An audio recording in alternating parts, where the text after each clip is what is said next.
चुप की आवाज। कस्बे के किनारे पर एक पुराना घर था। सभी उसे चुप हवेली के नाम से जानते थे। लोग कहते थे कि वहां अजीब घटनाएं होती थी। उस घर के बारे में जो एक बात सब कहते थे वह यह थी कि वहां के दीवारों में कोई आवाज गूंजती थी। चुप की आवाज। यह आवाज कब आती थी, कैसे आती थी, कोई नहीं जानता था। लेकिन सुनने वाले इसे पूरी जिंदगी नहीं भूल पाते थे। राहुल, जो एक स्थानीय पुस्तकालय में काम करता था, हमेशा इस कहानी को हल्के में लेता था। उसका मानना था कि यह सिर्फ एक लोक कथा है जो डराने के लिए बनाई गई होगी।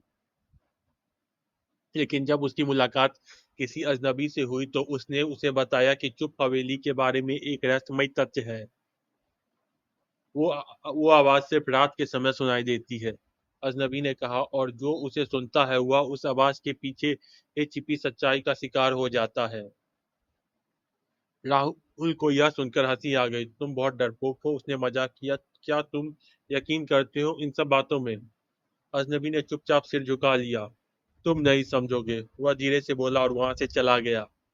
राहुल ने उसकी बातों को नजरअंदाज किया और अपनी दिनचर्या में व्यस्त हो गया। कुछ दिन बाद रात के अंधेरे में राहुल ने चुप हवेली की तरफ जाने का मन बनाया।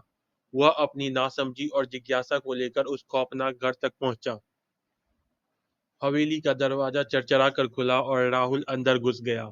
हर कदम के साथ वह महसूस कर रहा था कि वह किसी और दुनिया में कदम रख रहा था।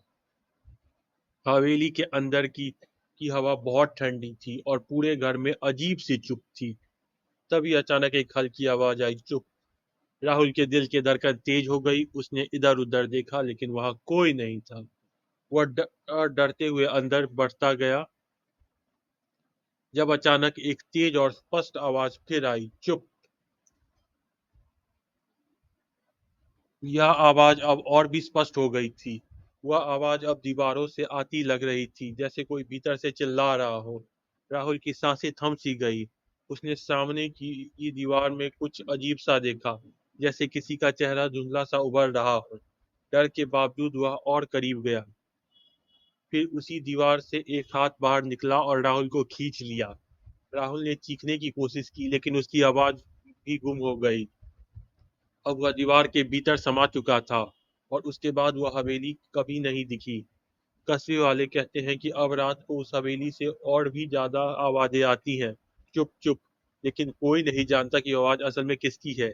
क्या वह राहुल की है या फिर हवेली के अंदर का कुछ और रहस्य अब भी उसे बंदी बनाए हुए है।